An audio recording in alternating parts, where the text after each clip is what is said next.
Војна над звездите од премиерата во 1977 година па се до ден денес останува еден од највлијателните филмови на сите времиња. Сега за сега има вкупно 11 филмови и многу повеќе серии, книги, стрипови и бескрајно многу играчки. И покрај тоа што има неверојатно многу информации за Војна над звездите на интернет, сепак денес пронајдов 15 интересни факти за Војна над звездите за кои можеби не сте слушнали.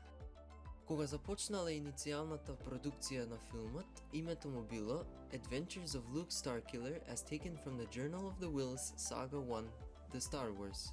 Но, многу нормално, ова име било предолго и Џорџ Лукас, создавачот на Војна над звездите, го скратил името во само Star Wars, а името Luke Starkiller го сменил во Luke Skywalker, како што си го знаеме и си го сакаме денес.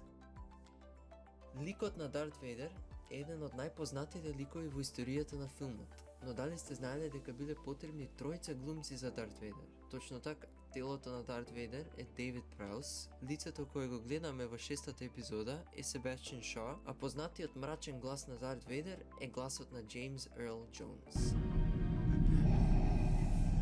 Be careful not to choke on your aspirations, Director.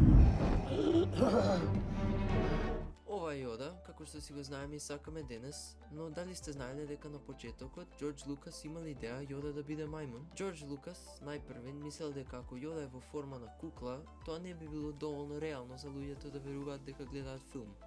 Тој дури и го научил мајмунот да држи бастун како што Јода држи бастун во Star Wars филмовите. Но на крај, режисерот се решил да ризикува и му дал шанса на Френк Оз, кој го направи Јода таков како што си го сакаме денес. Додека зборуваме за Јода, тој во филмовите има различен број на прсти на нозете. Во првиот дел има 3 прсти на нозете, но во третиот, петтиот и шестиот дел има 4 прсти. Ако има телевизиска серија за Јода, барем нека објаснат каде отиде овој прст. Оригинално, крајот на 6-та епизода требало да биде многу поразличен од оној што го знаеме денес. Во овој алтернативен крај, Лук Скайуокер, откако ја вади маската на Дарт Вейдер, вика "Now I am Vader, now I will go and kill the fleet and I will rule the universe."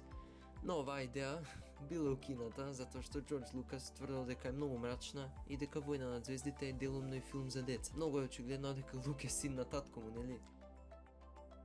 Гласот на Чубака е микс од звуци на мечки, лавови, јазовци и моржови, а исто така што е многу чудно и од звуци од животни пред умирање. Слатките мечења, наречени Ewoks, кои се појавуваат во 6-та епизода, се наречени така според староамериканското племе Миwok, кое е домородно во шумите Редвуд, а сцените во кои го има природниот сателит Ендор во 6-та епизода се снимани во истата таа шума Редвуд.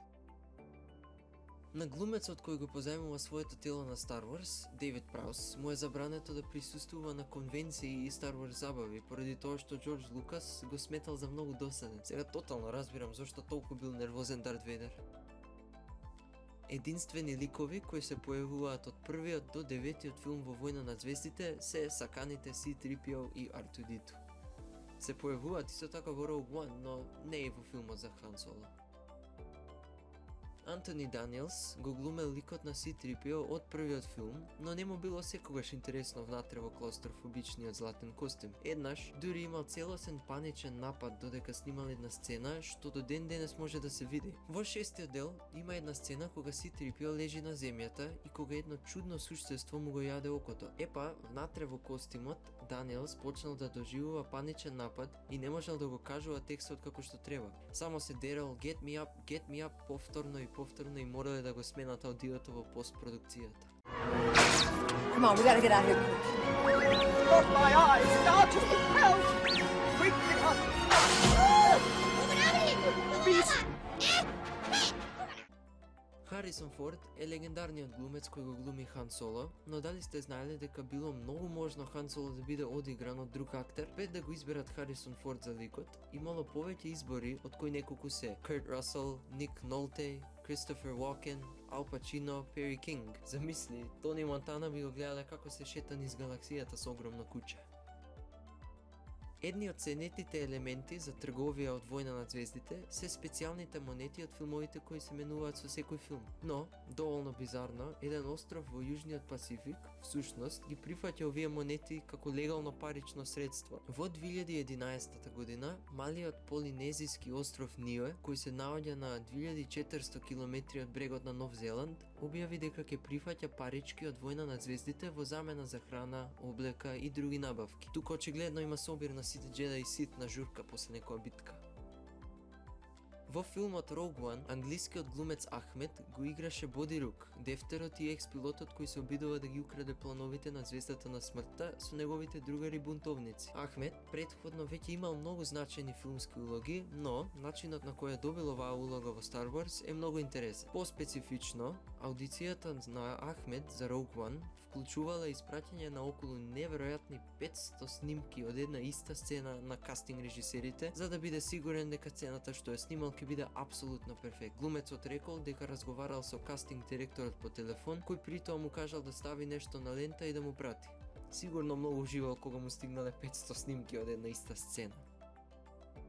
Во првиот дел на Star Wars, еден од главните ликови е Qui-Gon Jinn, кој го игра Лиам Нисон, но реквизитите направени за филмот не биле доволно големи за Лиам Нисон, кој е висок 195 см, па затоа одново морале да ги направат сите рамки на вратите само за да може Лиам Нисон да помине низ нив. А тоа чинело дополнителни $150,000 како трошоци за продукцијата на филмот. Ауч! Последната сцена од шестиот филм е омилената сцена за многу фанови на Star Wars. Во оваа сцена можеме да ги видиме Лук, Леа и Хан како го слават успехот на бунтовничката алијанса на природниот сателит Ендор, обкружено со многу Ewoks кои се забавуваат. Но, има еден момент кога го гледаме Лук како го пали погребниот одар на неговиот татко и како го гледа додека гори. Оваа сцена била снимена на ранчот на Џорџ Лукас во Калифорнија, наречен Skywalker Ranch. Ова е исто така местото каде Лукас работел на своите филмови во минатото.